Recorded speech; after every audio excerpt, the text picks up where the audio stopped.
নমস্কার বন্ধুরা, রিহান্স lifestyle and mom চ্যানেলে আপনাদের সকলকে স্বাগত জানাই।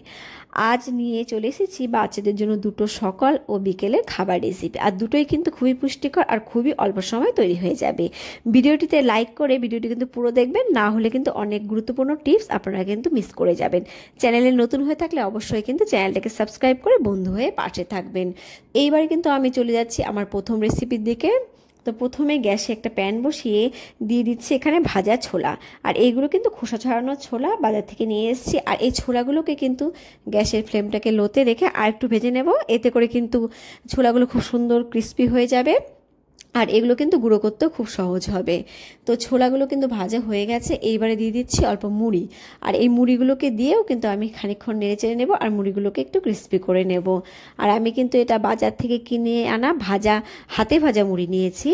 আর প্যাকেটজাত অনেক মুড়িগুলো রয়েছে যেগুলো খুবই চকচকে আর ব্র্যান্ডেড, কিন্তু এই মুড়িগুলোতে কিন্তু বিভিন্ন ধরনের ইউরিয়া থাকে, যা কিন্তু ছোট থেকে বড় সকলের ক্ষেত্রে ক্ষতিকর। তো এখানে আমার ভাজা হয়ে গেছে আর ঠান্ডা করে নিয়েছি। এবারে ব্লেন্ডার জারে দিয়ে এটার কিন্তু আমি একটা গুঁড়ো তৈরি করে নিয়ে ফিরে আসি। তো গুঁড়োটা রেডি হয়ে গেছে। আর ছাতু কিন্তু বাচ্চাদের জন্য খুবই একটা পুষ্টিকর খাবার। ছাতু বাচ্চাদের হজম ক্ষমতা বাড়ায়, কোষ্ঠকাঠিন্য কমাতে সাহায্য করে আর শরীরে কিন্তু দ্রুত শক্তিও বৃদ্ধি করে। এরপর কিন্তু এখানে আমি ফুটিয়ে রাখা গরুর দুধ দিয়ে ভালো করে কিন্তু এই সেরেলাক গুঁড়োটাকে মিশিয়ে নিচ্ছি। আপনারা চাইলে কিন্তু এখানে ফর্মুলা মিল্ক অথবা উষ্ণ গরম জলও গুলতে পারেন। এরপর এখানে আমি দিয়ে দিচ্ছি একটা ম্যাশ করা পাকা কলা। এই কলাটা দিয়ে কিন্তু আমি ভালো করে মিশিয়ে নিচ্ছি। পাকা কলাতে কিন্তু প্রচুর পরিমাণে পটাশিয়াম থাকে, এছাড়া রয়েছে ভিটামিন, ফাইবার, রয়েছে কার্বোহাইড্রেট। বাচ্চাদের শরীরে পটাশিয়ামের অভাবে কিন্তু বিভিন্ন ধরনের সমস্যা দেখা যায়, যেমন পেশির দুর্বলতা, ক্লান্তি, হৃদস্পন্দনের সমস্যা। তাই কিন্তু বিশেষজ্ঞরা বাচ্চাদের রোজ একটা করে কলা খাওয়ার পরামর্শ দিয়ে থাকেন। এতে করে কিন্তু বাচ্চাদের পটাশিয়ামের ঘাটতিটাও দূর হয়ে যাবে। এছাড়া কিন্তু পাকা কলা বাচ্চাদের গ্যাসের সমস্যা দূর করতেও সাহায্য করে, কোষ্ঠকাঠিন্য সমস্যাও দূর করে। তো আমার প্রথম রেসিপিটা তৈরি হয়ে গেল। আর এই রেসিপিটা কিন্তু খেলে বাচ্চাদের পেট ঠান্ডা থাকবে। চলে এলাম দ্বিতীয় রেসিপিতে। দ্বিতীয় রেসিপির জন্য গ্যাসে একটা প্যান বসিয়ে দিয়ে দিচ্ছি অল্প পরিমাণে ঘি। ঘি কিন্তু বাচ্চাদের জন্য খুবই স্বাস্থ্যকর। ঘিতে রয়েছে ভিটামিন এ, ডি, ই, কে, আর যা কিন্তু হাড় মজবুত করতে সাহায্য করে, দৃষ্টিশক্তি উন্নত করে এবং রোগ প্রতিরোধ ক্ষমতাও উন্নত করতে সাহায্য করে। তো ঘিটা এখানে গরম হয়ে গেছে। এইবারে কিন্তু আমি দিয়ে দিচ্ছি এটা হোমমেড সুজি। হোমমেড চালের সুজি আপনারা কিন্তু আপনাদের পছন্দ মতো চালের সুজি বা বাজারের সুজি নিয়ে নিতে পারেন। যেহেতু এটা চালের সুজি তাই কিন্তু আমি ভাজবো না, ঘির ওপর ভালো করে মিশিয়ে নিচ্ছি। তো এখানে মেশানো হয়ে গেছে। এবারে পরিমাণ মতো জল দিয়ে দিচ্ছি। বাচ্চাদের বয়স 1 বছরের বেশি হলে আপনারা কিন্তু এখানে গরুর দুধও অ্যাড করতে পারেন। আর আমি এখানে ঘি ব্যবহার করেছি। ঘিতে কিন্তু রয়েছে স্বাস্থ্যকর ফ্যাট, যা কিন্তু বাচ্চাদের হজম শক্তি বাড়ায়। এছাড়া রয়েছে ওমেগা 3 ফ্যাটি অ্যাসিড, যা মস্তিষ্কের বিকাশও কিন্তু সাহায্য করে। আর চালের সুজিতেও কিন্তু প্রচুর পুষ্টিগুণ রয়েছে, যেমন রয়েছে ক্যালসিয়াম, রয়েছে আয়রন, ম্যাগনেসিয়াম, ফসফরাস, রয়েছে পটাশিয়াম, সোডিয়াম।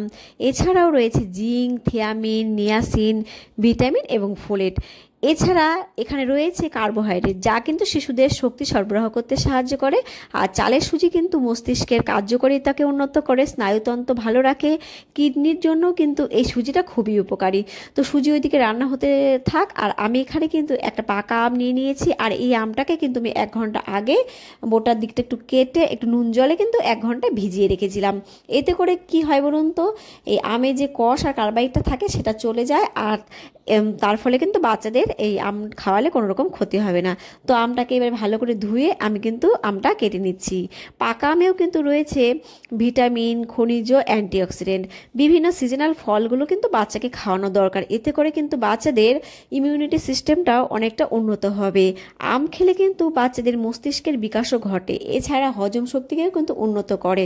তবে প্রচুর পরিমাণে কিন্তু আম বাচ্চাকে খাওয়ানো যাবে না, তাহলে কিন্তু অনেক সমস্যা হয়, কারণ আমে প্রচুর পরিমাণে প্রাকৃতিক চিনি রয়েছে।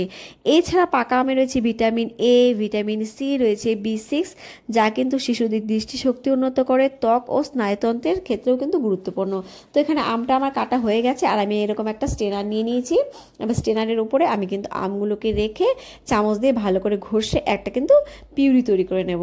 আর আম কিন্তু 6 মাস থেকেই বাচ্চাদের খাওয়াতে পারেন, তবে একটা সীমিত পরিমাণে কিন্তু খাওয়াবেন, খুব বেশি বাচ্চাদের আম খাওয়াতে যাবেন না।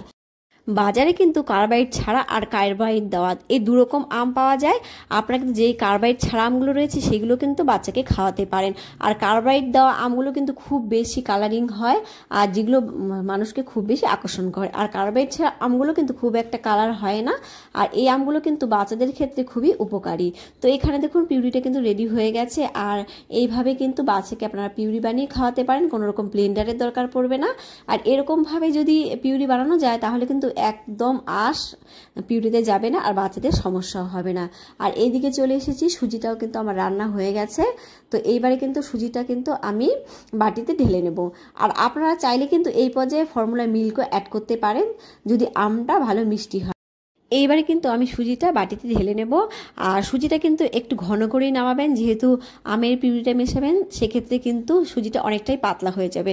আর আমি কিন্তু এরকম ঘনত্বে নামিয়েছি, এরপর কিন্তু এখানে আমি আমের পিউরিটা মিশিয়ে দেবো। আর আপনারা চাইলে কিন্তু সাবুতেও আমের পিউরি মিশিয়ে বাচ্চাকে খাওয়াতে পারেন।